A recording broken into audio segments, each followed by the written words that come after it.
ॐ अज्ञानतिमिरेन्धस्य ज्ञानाञ्जनशलाकया चक्षुरुन्मिलितं येन तस्मै श्रीगुरवे नमः। नमो विष्णुपदाय कृष्णपृष्ठाय भूतले श्रीमते भक्तिवेदान्तस्वामिनिति नामिने नमस्ते सरस्वते देवे गौरवाणी प्रचारिणे निर्विशेषा शून्यवादी पाश्चात्यदेशतारिणे।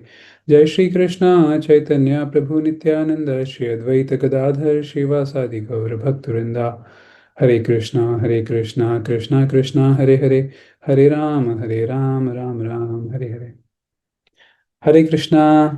आप सभी का स्वागत है हमारी इस वाल्मीकि रामायण सीरीज में। तो वेलकम बैक। 2 दिन की छुट्टी, सैटरडे संडे की, और आपकी बैक टू बैक क्विज भी थी इस बार तो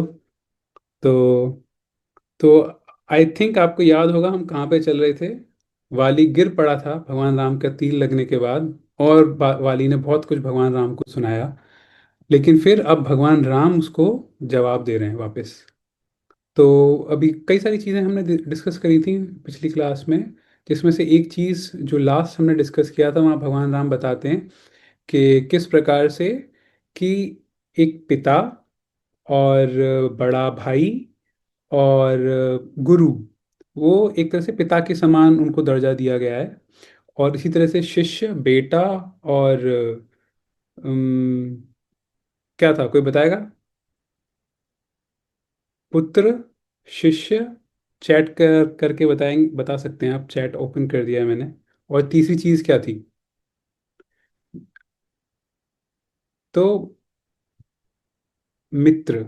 यस, भाई था बेसिकली। इन्होंने, अखिलेश कुमार शर्मा, उन्होंने सही बताया।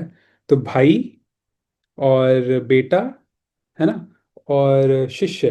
तो ये एक तरह से इनको ट्रीट करना चाहिए, छोटे एक तरह से बेटे की तरह ट्रीट करना चाहिए। ये पॉइंट मैं आपको इसलिए याद दिला रहा हूँ क्योंकि इसी पॉइंट को लेके भगवान राम एक बहुत पावरफुल आर्ग्यूमेंट देने वाले हैं थोड़े समय बाद।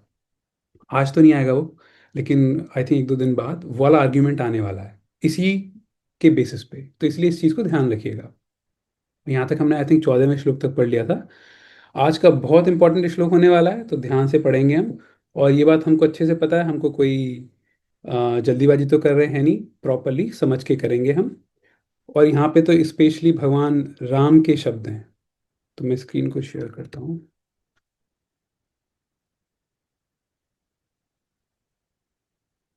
हम्म। हम्म। तो ये यहाँ तक हमने देख लिया था, 14वां श्लोक तक। अब 15वां श्लोक है जो कि बहुत इंपॉर्टेंट है। ध्यान रखिए, जब भी हम भगवत गीता पढ़ते हैं, एक सेकेंड।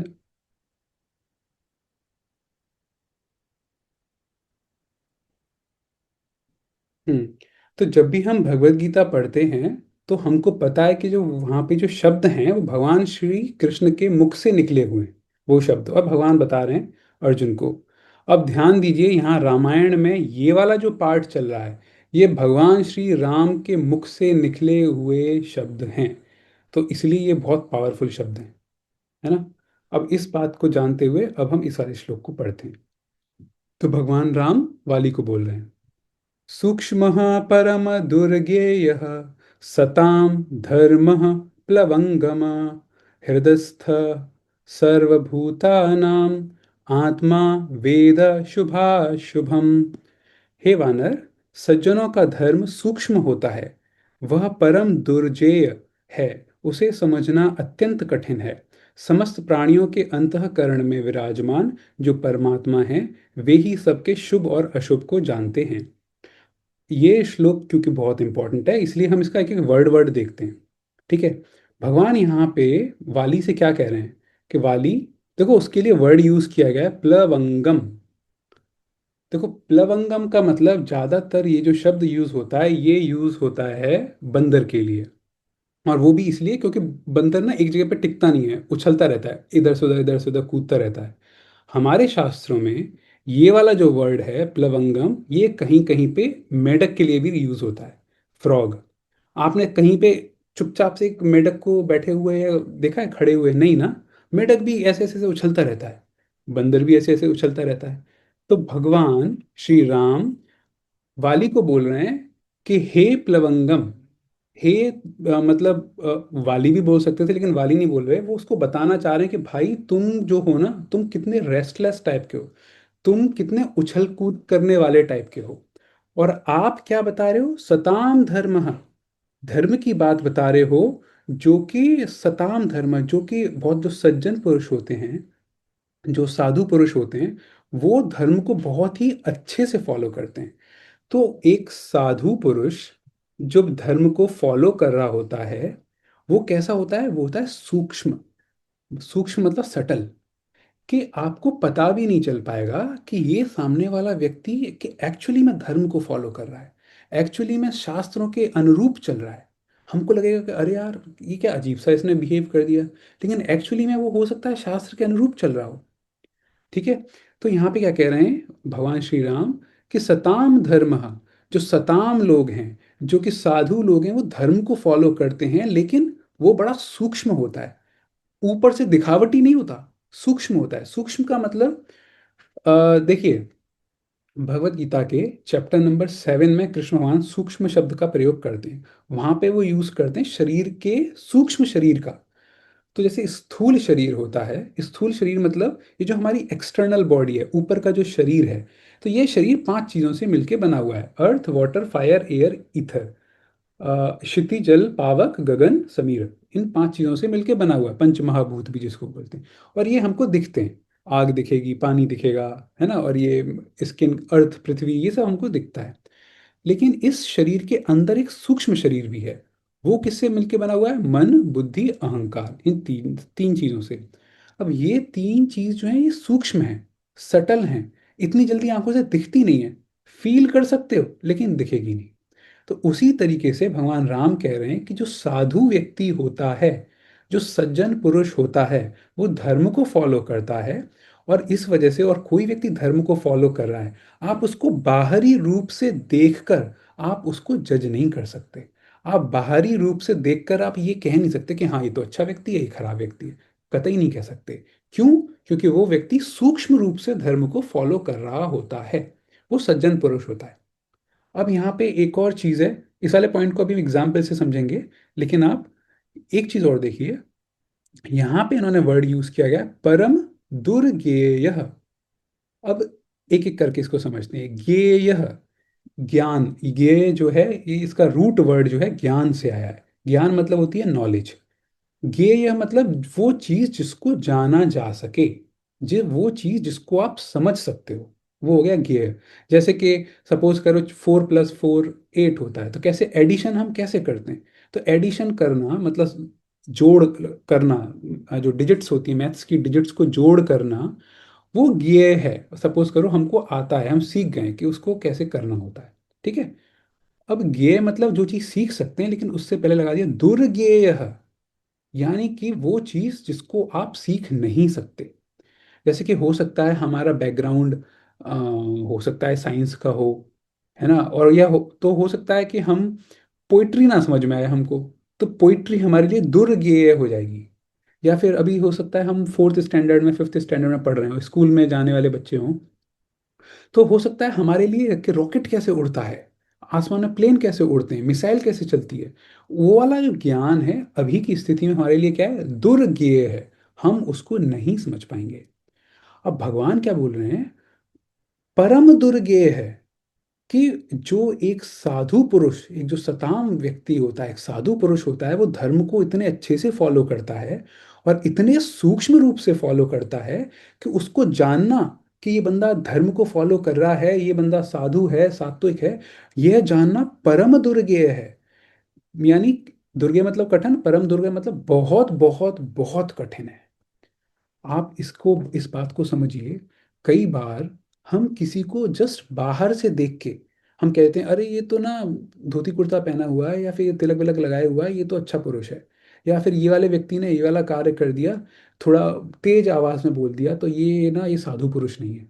लेकिन यहाँ पे भगवान राम इसी चीज के लिए हमको आगाह कर रहे हैं, कि कहीं हम गलती से गलती ना कर दें, कि कहीं ऐसा तो नहीं है सामने वाला एक साधु पुरुष हो, सामने वाले के अंदर भगवान राम, भगवान कृष्ण रमण रहे हों, कृष्ण ही अंदर हों, उसके दिमाग में चल रहे हों, लेकिन कहीं ऊपर से गलती ना हो जाए उससे। देखो भागवतम में हमारा एक बड़ा उदाहरण आता है। जब श्रृंगी ऋषि और वहाँ पे परीक्षित महाराज जब जा रहे होते हैं, तो वहाँ पे एक एक हट होती है, एक घर सा होता है जंगल में, और वहाँ पे एक साधु जो है वो तपस्या कर रहे होते हैं। और जो और वो जब राजा परीक्षित वहाँ पे जब जाते हैं, वो उनसे कहते हैं कि भाई मुझे पानी पिला दो, ये पिला दो। लेकिन वो साधु वहाँ पे तपस्या कर रहे हैं, वो अपने ध्यान में है। इनको पता ही नहीं है कि कौन, कि पृथ्वी का राजा, सम्राट राजा परीक्षित आए हुए हैं और वो पानी मांग रहे हैं, है ना। परीक्षित ने क्या गलती कर दी, परीक्षित महाराज ने, उन्होंने कहा कि मैं यहाँ पे आया हूँ जानबूझ के, बंदा आंख नहीं खोल रहा। तो वो गुस्सा होकर उनके गले में मरा हुआ सांप डाल दिया। तो वो खैर अलग स्टोरी है। लेकिन आप पॉइंट समझ रहे हो, एक तरह से उन्होंने वहां पे जज कर लिया बाहर से देख के। लेकिन साधु पुरुष जो हैं, भगवान राम कह रहे हैं, उनकी भक्ति, उनकी धर्मात्मा वाली जो चीज है वो बड़ी सूक्ष्म होती है। आप उसको इतने आसानी से ज्ञेय नहीं कर सकते, जान नहीं सकते, क्योंकि वो परम दुर्ज्ञेय है। ये पॉइंट समझना इसलिए बहुत आवश्यक है, क्योंकि कई बार हमारी भक्ति में जो रुकावट आती है, हमारे जो जो आध्यात्मिक रास्ते पे, आध्यात्मिक मार्ग पे जो आगे बढ़ने का जो रास्ता होता है, तरीका होता है, वहाँ पे सबसे बड़ी रुकावट यही आ जाती है कि ना हम जज कर लेते हैं और भक्तों को। हम ना जजमेंट पास करते रहते हैं कि अरे यार ये ना, ये सही भक्त नहीं है, ये ना, ये खराब व्यक्ति है, क्रिटिसाइज करते रहते हैं। आई थिंक 2-3 दिन पहले हमने देखा था, जहाँ पे था कि चुगली करने वाले की कुछ बात हुई थी ना, हमारा 2 दिन पहले डिस्कशन। यहाँ पे उसी चीज की है, अपने को चुगली करनी ही नहीं, अपने को देखना ही नहीं कि सामने वाला साधु है या नहीं, सामने वाला अच्छा है या नहीं। भाई वो अच्छा है बुरा है, लेट इट बी, अपने को क्या फर्क पड़ता है।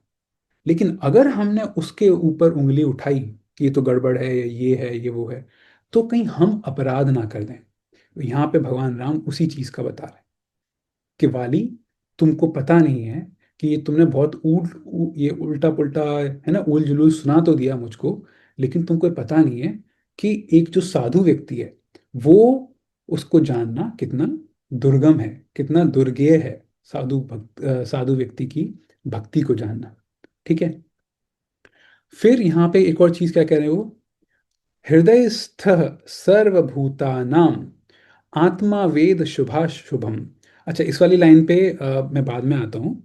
पहले इसके थोड़े से एक दो एग्जाम्पल देखते हैं कि एक साधु व्यक्ति को जानना कैसे इतना दुर्गम है, कैसे पहचानना आप इतनी आसानी से पहचान नहीं सकते। चलो भगवान की लाइफ से ही लेते हैं। कुछ समय पहले, कुछ चैप्टर्स पहले हमने देखा था, भगवान राम सुग्रीव को प्रॉमिस करते हैं, बेटा सुग्रीव जाओ, वाली को ललकारो, वाली से लड़ाई करके आओ। आपने बहुत अच्छे से देखा, जब वहां पे सुग्रीव गया और वाली से पिटने लगा, लड़ाई करने लगा, भगवान राम ने अपना धनुष बाण ही साइड में रख दिया और उन्होंने सुग्रीव की हेल्प नहीं करी। है ना, हम सब लोगों ने वो वाले श्लोक देखे थे जहाँ पे आके बेचारा सुग्रीव फ्रस्ट्रेट होकर कह रहा था कि आपने मुझे फालतू में पिटवा दिया, और अगर पिटवाना ही था तो क्यों मुझको वहां भेजा था। ये हम लोगों ने देखा था। लेकिन अब ऊपर से देखा जाए तो ऐसा लगता है कि भगवान ने तो विश्वासघात कर दिया अपने मित्र से। पहले तो प्रॉमिस किया कि हाँ जाओ लड़ाई करो, मैं बचा लूंगा, लेकिन फिर बाद में बात से मुकर गए। ठीक है। अब फिर दूसरी बार फिर वो सुग्रीव को फिर दोबारा से कहते हैं। लेकिन हमने वहां पे फिर देखा कि जो भगवान ने सुग्रीव को पहली बार में पिटने दिया, उसका कारण था। एक कारण ये था कि भाई हम बिना गुरु की कृपा के, बिना गुरु के आशीर्वाद के हम चीजें नहीं जीत सकते, हम आगे नहीं बढ़ सकते। भगवान भी हमारा साथ नहीं देंगे अगर हमने गुरु का हाथ नहीं पकड़ा। हमने, गुरु मतलब मेंटर जो हमको गाइड कर सके। ठीक है। तो अगर गुरु का हाथ नहीं पकड़ा हमने, तो भगवान भी हमको सहायता नहीं करेंगे। भगवान ये बताना चाह रहे थे। तो इसलिए फिर क्या किया, सुग्रीव जब वापस आया, भगवान राम ने सुग्रीव से कहा कि देखो पास में खड़े हैं लक्ष्मण जी, लक्ष्मण जी के हाथों से अपने गले में गजपुष्पी माला पहनो। तो जब लक्ष्मण जी यानी कि गुरु जी, गुरु का जब आशीर्वाद मिल जाएगा, तब आपको ये, तब आप जीत जाओगे। है ना। तो सेकंड टाइम में फिर वाली को वध कर दिया भगवान राम ने। तो अब यहाँ पे देखा जाए तो भगवान राम का, अगर कोई केवल बाहर से भगवान राम को देखे तो साफ साफ पता चल रहा है कि यार ये तो गड़बड़ कर रहे हैं। लेकिन अंदरूनी, यहाँ पे क्या इंपॉर्टेंट आ जाती है, ये वाली चीज सूक्ष्म, कि भगवान राम की जो चीज थी वो बहुत सूक्ष्म थी। धार्मिक लोगों की चीजें बहुत सूक्ष्म होती हैं। हो सकता है कोई धार्मिक व्यक्ति ऊपर से धोती कुर्ता ना पहना हो सकता है तिलक ना लगाए हो सकता है भगवान से रिलेटेड कुछ भी चीज, गले में कंठी माला या कुछ भी ना पहना हो, लेकिन हो सकता है ना उसके हृदय के अंदर, उस व्यक्ति के हृदय के अंदर भगवान की चीजें चल रही हो। वो अंदर से उसकी चाहत हो कि कैसे दुनिया को प्रेम की बातें बता सकें, भगवान की बातें बता सकें। तो बाहरी रूप से नहीं जाना, ये सूक्ष्म चीज है। ठीक है, हमने ये एग्जाम्पल भगवान राम का देखा। फिर आप देखिए, भगवान राम का ही देखते हैं अभी। कुछ समय पहले हमने I think chapter number 1, chapter number 2 और 3 में हमने देखा था, भगवान राम और लक्ष्मण पंपा सरोवर के नजदीक में घूम रहे हैं। सुग्रीव ऊपर से देखते हैं, अरे यार ये तो कोई आ रहे हैं यहाँ पे, धनुष धनुष लेके घूम रहे हैं यहाँ पे। सुग्रीव डर जाते हैं, किसको भेजते हैं, हनुमान जी को, कि चेक करके आओ कि नीचे कौन है, कहीं वाली ने तो नहीं भेजा है मुझको मारने के लिए। हनुमान जी वहां पे नीचे जाते हैं। हनुमान जी बात करते हैं किससे, भगवान राम की तरफ से, और लक्ष्मण इन इन दोनों से बात करने की कोशिश करते हैं। लेकिन भगवान राम डायरेक्ट बात ही नहीं करते हनुमान जी से। भगवान राम लक्ष्मण जी के थ्रू बात करते हैं। वो भगवान राम लक्ष्मण जी को साइड में बुला के कहते हैं, लक्ष्मण तुम इनको, ये जो वानर जो आया है, हनुमान जी जो आए, इनको तुम ये बोलो। भाई सामने खड़े हैं हनुमान जी। भगवान राम मुंह से सामने भी तो बोल सकते थे, लेकिन नहीं, भगवान राम ने डायरेक्ट नहीं बात करी। उन्होंने कहा लक्ष्मण तुम कहो मेरे बिहाफ पे। तो वहां पे भी हमने देखा, ऊपर से कोई बंदा बाहर से अगर देखे, केवल ऊपर ऊपर से, तो सोचेगा यार क्या मजाक चल रहा है ये, सामने व्यक्ति खड़ा है लेकिन आप किसी और के थ्रू कहलवा रहे हो। लेकिन वो चीज भी बहुत सूक्ष्म थी। हमने देखा था कि वहां पे किस प्रकार से भगवान राम दोबारा से इसी चीज पे फोकस कर रहे थे, कि गुरु की ब्लेसिंग्स और गुरु के बिना, आप अगर आपके और भगवान के बीच में कोई गुरु नहीं है, मेंटर नहीं है, कोई साधु नहीं है, तो भगवान को हम अप्रोच नहीं कर सकते।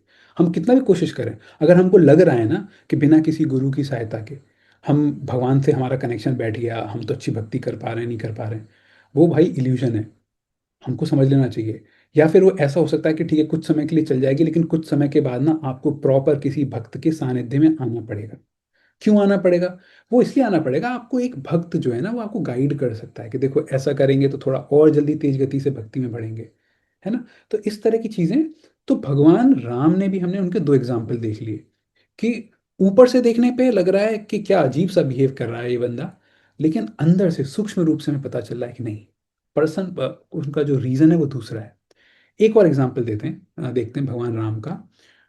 हमने देखा था चैप्टर नंबर 1 में, जब वो पंपा सरोवर और आसपास की जो ब्यूटी है, सुंदरता है, वो जब देख रहे हैं, तो भगवान राम बड़े उदास भी हो रहे हैं, रो भी रहे हैं, परेशान भी हो रहे हैं, और वो सीता जी को बहुत याद कर रहे हैं, है ना। हमने देखा था जब सुग्रीव सीता जी के आभूषण को लाके दिखाते हैं राम भगवान को, कि देखो ऊपर से गिराए थे, आप अगर पहचान सको तो पहचानो, ये किसी ने ऊपर से गिराए थे।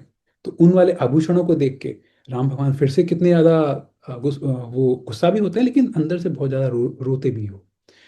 अब एक तो यहाँ पे देख लें कि यहाँ पे भगवान राम सीता जी जो उनकी पत्नी है उनके लिए बहुत बिलख बिलख के रो रहे हैं, परेशान हो रहे हैं। दूसरी तरफ भगवत गीता में भगवान श्री कृष्ण, जो कि स्वयं भगवान राम है, भगवान श्री कृष्ण क्या बोलते हैं कि भाई अपनी इंद्रियों को कंट्रोल में रखो, कछुए की तरह अपने अंदर, अपने जो पैर हाथ हैं उनको अंदर रखो, अपनी इंद्रियों को बिल्कुल कंट्रोल में रखो।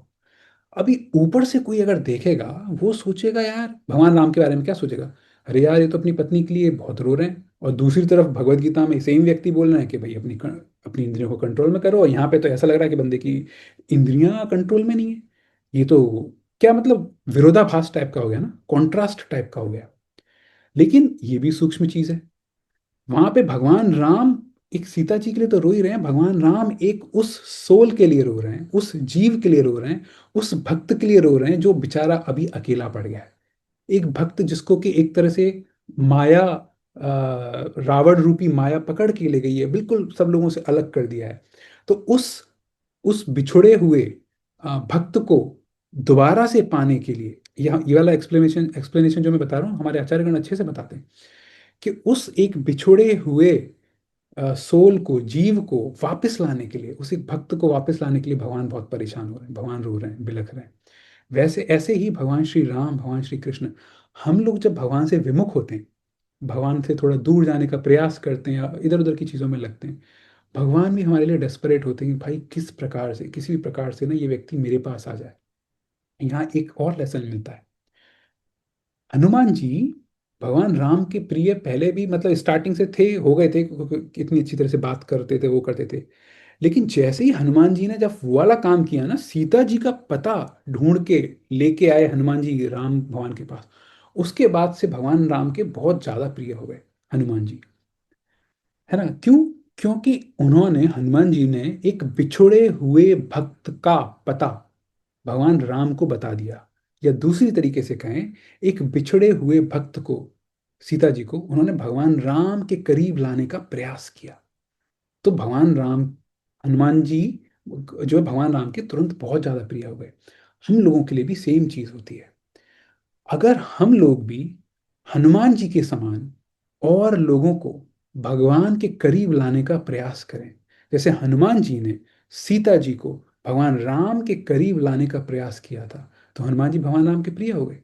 हम भी अगर और लोगों को भगवान के बारे में बताएं, कितना भी, भाई कोई कंपल्शन नहीं है कि 10 घंटे में ये करना है, 2 घंटे करना है, 1 घंटे नहीं यार, 4-5 मिनट भी कोई भगवान के बारे में सोच रहा है, चिंतन कर रहा है, सपोज करो आप अपनी, किसी को भी सपोज करो यहाँ रामायण क्लास के लिए अपने फ्रेंड्स को, अपने आस पड़ोस वालों को इंस्पायर कर रहे हो, बोल रहे हो कि यहाँ पे रामायण का डिस्कशन होता है, तो वो भगवान के बारे में सुनेंगे, सोचेंगे, समझेंगे, तो उसके बाद ना एक तरह से आप भी भगवान राम के प्रिय हो जाओगे। और ये हमें हनुमान जी और भगवान राम की वाली जो डीलिंग्स है उससे पता चलता है। तो एक ये मोटिवेटिंग फैक्टर हो सकता है। यहाँ पे कई सारे भक्त हैं, कई सारे यहाँ पे पार्टिसिपेंट्स हैं जो अपने अपने अपने सर्कल में आप लोग प्रयास कर रहे हैं कि और जो हैं उनको भी पता चले, वो भी भगव रामायण को थोड़ा पढ़ें, इन क्लासेस को ज्वाइन करें। आप भी ये ट्राई कर सकते हैं। एक और जगह ये सेम चीज़ को भगवान कृष्ण बोलते हैं भगवत गीता के आखिरी अध्याय में, 18th चैप्टर के 69 70 ये वाले श्लोक में सेम चीज कहते हैं कि जो इस वाले ज्ञान को औरों के साथ शेयर करेगा वो मेरे लिए प्रिय हो जाएगा। और उसका डेमोन्स्ट्रेशन कहाँ पे दिया है? हनुमान जी के केस में, कि हनुमान जी ने सीता जी को पता लगाया तो हनुमान जी हो गए प्रिय। ठीक है।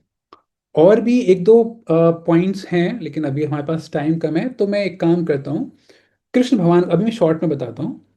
तो हमने अभी ये तक देखा किस प्रकार से भगवान का कोई कोई गुण जो है वो ऐसे हैं कि देखने में ऊपर से देखें तो लगता है कि कुछ और ही। एक सेकेंड। तो ऊपर से अगर देखने में हमको ऐसा लगता है कि शायद वो वाला चीज कुछ और है, भिन्न है, लेकिन लेकिन वो सूक्ष्म रूप से अगर देखा जाए तब उसकी हमको पता चलेगा उसके बारे में। अभी यहाँ पे हमने कृष्ण भगवान का, राम भगवान का देखा, कृष्ण भगवान का एक शॉर्ट एग्जाम्पल देखते हैं।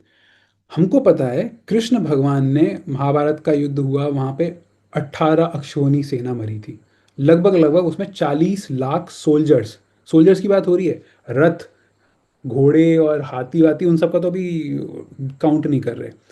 40 लाख के लगभग वहां पे सैनिक मरे थे उसमें। एक तरफ तो वहां पे युद्ध के लिए इंस्पायर किया अर्जुन को, वो सब हुआ, ठीक है। दूसरी तरफ सेम कृष्ण भगवान, आपको पता होगा जरासंध के साथ 17 बार युद्ध करने के बाद, जिसने मथुरा पे जो अटैक करता था, 17 बार युद्ध करने के बाद भगवान वही छोड़ गए, मथुरा छोड़ के द्वारका ही शिफ्ट हो गए कि भाई युद्ध ही नहीं करना। एक व्यक्ति यहाँ पे 40 लाख लोगों को मरवाने के लिए एक तरह से इंस्पायर कर दिया, है ना? वो भी एक तरह से मेन उसमें फैक्टर्स थे भगवान कृष्ण। दूसरी तरफ यही व्यक्ति युद्ध के एरिया को छोड़ के भाग रहा है कि भगवान का नाम ही रण छोड़ पड़ गया। अब आप कैसे समझेंगे इसको? है ना? अलग अलग कॉन्ट्रास्टिंग चीज लग रही है। तो फिर इसलिए हमको फिर से दोबारा गहराई में जाइए, सूक्ष्म। तो इसलिए हम जज नहीं कर सकते। अब कृष्ण भगवान को किस बेसिस पे जज करोगे? महाभारत के बेसिस पे या फिर यहाँ पे रण छोड़ वाली चीज के बेसिस पे? तो जज कर ही नहीं सकते, करना ही नहीं चाहिए। तो यहाँ पे हमने 3 एग्जाम्पल राम भगवान के देखे, एक एग्जाम्पल कृष्ण भगवान का देखा। तो ये तो भगवान के एग्जाम्पल हो गए। अब हम एक एग्जाम्पल देखेंगे भक्त का। ठीक है। ये जिसका, भक्त का भी जो एक्टिविटी है वो ऐसी है कि हमको, मतलब उसका भी हम पता नहीं कर सकते। अब आप एग्जाम्पल लेते हैं हनुमान जी का। आपने देखा चैप्टर 1 चैप्टर 2 में, जब हनुमान, किष्किंधा कांड में, हनुमान जी जब राम लक्ष्मण के सामने जाते हैं, राम लक्ष्मण को क्या अपना इंट्रोडक्शन देते हैं? मैं हूँ सुग्रीव का दास, सुग्रीव का सर्वेंट। ठीक है, तो बड़ी हम्बल पोजीशन कि भाई मैं तो सर्वेंट हूँ एक। यही हनुमान जी, ठीक है, अभी हम किष्किंधा कांड में आगे पढ़ने वाले हैं ना, आखिरी अध्याय जो है, भाई साहब पढ़ने लायक है वो अध्याय। किष्किंधा कांड के आखिरी अध्याय में हनुमान जी जब बिल्कुल पर जामवंत उनको बहुत इंस्पायर कर देंगे और उसके बाद अभी जंप लेके ऊपर उधर जाएंगे लंका की तरफ, ये हनुमान जी जो शब्द बोलेंगे मुंह से, कि मैं तो, आप कहो तो मैं इस समुद्र को ऐसे पकड़ लूं, आप कहो तो गरुण देव के चारों में चक्कर लगा लूं, मुझ में अब इतनी पावर आ गई है, मैं ऐसी भगवान राम का ये वाला काम कर लाऊंगा। तो वो इतनी सारी बातें बोलते हैं, एक बार को आपको लगेगा यार हनुमान जी के अंदर प्राइड आ गया क्या, घमंड आ गया क्या, ये वाला आपके अंदर थॉट आ सकता है ऊपर से अगर देखें तो। लेकिन अंदर से देखें तो वो एक हनुमान जी के अंदर का कॉन्फिडेंस है, वो एक हनुमान जी के अंदर की एक ट्रस्ट है भगवान राम की शक्ति पे, कि मैं भगवान राम के लिए ये वाला कार्य बहुत अच्छी तरीके से कॉन्फिडेंटली पूरा कर लूंगा। तो वो भी सूक्ष्म तरीका हो गया। तो यानी हम हनुमान जी को केवल उन दो चार श्लोक पढ़ के हम जज नहीं कर सकते, कह रहे यार ये कैसी बात कर रहे हैं, एक तरफ तो मैं कह रहे थे मैं तो दास हूँ सुग्रीव का, और यहाँ पे ऐसे बात कर रहे हैं, है ना। तो बेसिकली हमने, अब आपको समझ में आया होगा हमने क्या देखा। हमने इन सारे श्लोकों में ये देखा कि एक साधु को समझने के लिए आप ऊपर से नहीं समझ सकते, साधु को समझने के लिए उसको बहुत ही दुर्गम है, परम दुर्ज्ञेय, बहुत दुर्गम है। ठीक है, इसलिए हमने कुछ कुछ एग्जाम्पल्स देखे अभी यहाँ पे। ओके, ये लास्ट वाला पार्ट भी अभी बताते हैं, अभी हमारे पास 4 मिनट हैं, इसे शॉर्ट में बताया था। भगवान राम कुछ कुछ श्लोकों में ही ये चीज बोलते हैं। भगवान राम ने, अगर आप नोटिस करोगे, डायरेक्ट नहीं बताया कि मैं राम हूँ, वो मनुष्य की तरह है। लेकिन ये कुछ रामायण के उन कुछ श्लोकों में से एक श्लोक ये वाला भी, जहाँ पे हल्की सी झलक भगवान राम ने दिया कि भाई मैं ही भगवान हूँ, किसी किसी श्लोक में। तो इसमें यहाँ पे वो वाली झलक मिलती है। यहाँ पे क्या कह रहे हैं कि देखो भाई वाली, तुमको नहीं पता क्योंकि तुम कौन है, उछल कूद करने वाले वानर हो, प्लवंगम, है ना, मेढक या बंदर हो तुम तो, मेढक की तरह या बंदर की तरह उछल कूद करने वाले, तो तुमको कहाँ समझ में आता है इतना सूक्ष्म रूप से धर्म वाली चीजें।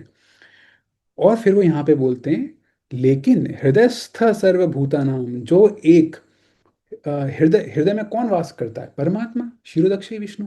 तो कहना जो क्षीरोदक्षी विष्णु हैं, जो हृदय में वास करते हैं हर किसी के अंदर, उनको सब पता है। वेद, वेद मतलब जानना, आत्मा वेद, उनको सब पता है शुभ अशुभ।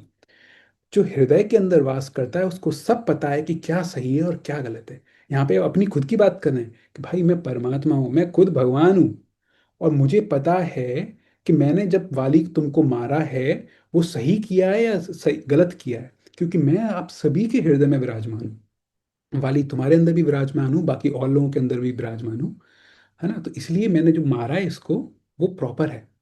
तो ये एक एग्जाम्पल वो यहाँ पे देते हैं। ठीक है, तो आई थिंक ये बहुत डीप श्लोक है, हम इसमें और भी उतर सकते हैं, लेकिन आज के लिए हम इतने ही रखेंगे। नेक्स्ट श्लोक हम कल करेंगे, क्योंकि हमको ये बहुत आवश्यक है कि भगवान राम की वाणी है उसको बहुत ही अच्छे से हम समझें। तो मैं इसका, अब आप में से किसी का कुछ डाउट है तो आप अनम्यूट करके पूछ सकते हैं। किसी का कोई प्रश्न है आज की क्लास से, या कोई पॉइंट कुछ शेयर करना चाहता है। हरे कृष्णा भैया। हरे कृष्ण खाते। हरे कृष्णा भैया, आप वो जो राम जी ने दूसरा वाला जो एग्जाम्पल बताया था, आप उसको एक्सप्लेन कर सकते हो? दूसरा वाला कौन सा, एक तो मैंने सुग्रीव वाला बताया था, दूसरा हाँ, कौन सा। उसका। अच्छा, आप हनुमान जी वाले के पूछ रहे हो क्या। यस भैया, यस, हाँ। ओके, हनुमान जी वाले में शॉर्ट में ये था कि उसमें हनुमान जी जो हैं, जब भगवान राम और लक्ष्मण के सामने आते हैं तो हनुमान जी राम लक्ष्मण से डायरेक्ट बात करने की कोशिश करते हैं।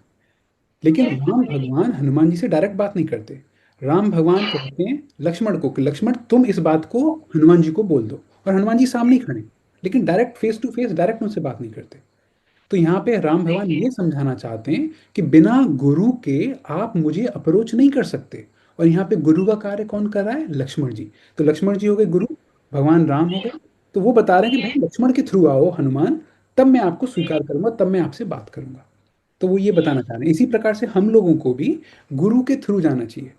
तो गुरु, अभी जैसे हम, हमारा कोई अभी गुरु है या नहीं है, तो एटलीस्ट हम शास्त्रों को तो पढ़ें, शास्त्रों को ही अपना गुरु मान के अपना कम से कम चालू तो करें चीज़ें। किसी रैंडम व्यक्ति से अच्छा है कि शास्त्रों को पढ़ें अच्छे से।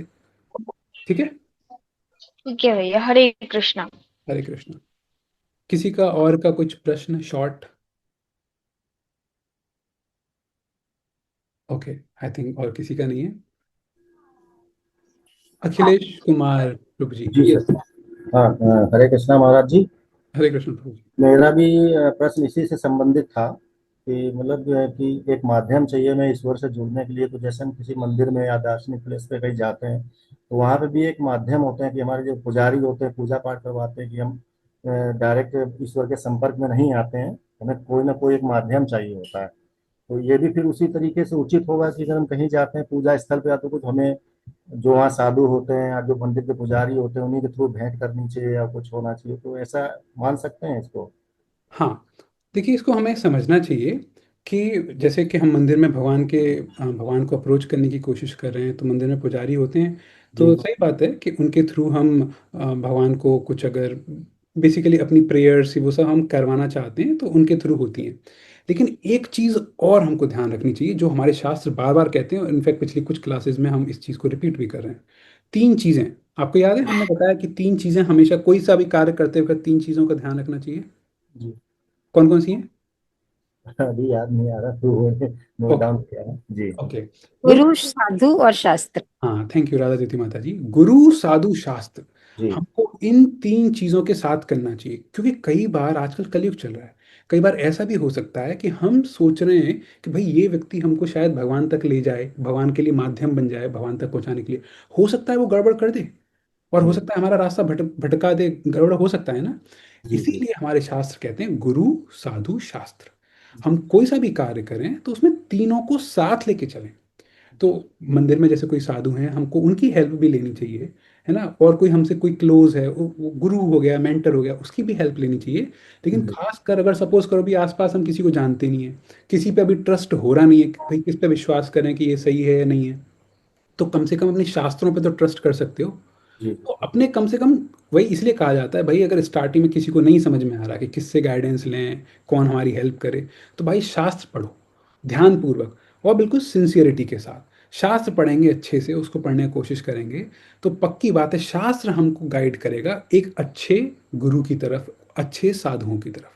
तो जी। इसलिए शास्त्रों को पकड़ के रखना है। और हम यहाँ पे जो रामायण की जो क्लासेस हो रही हैं, हम यहाँ पे वही कोशिश करने का प्रयास कर रहे हैं। डायरेक्ट वाल्मीकि महर्षि की जो रामायण है, ऑथेंटिक रामायण है, उसका एक एक श्लोक आपके सामने दिखा के एक एक श्लोक को पढ़ रहे हैं, वही कोशिश कर रहे हैं। ठीक है प्रभु जी। धन्यवाद। Okay, thank you. ओके, तो आज का क्लास हम यहीं तक रखते हैं। ग्रंथराज श्रीमद् भागवतम की जय, वाल्मीकि रामायण जय। हरे हरे कृष्णा, हरे कृष्णा। हरे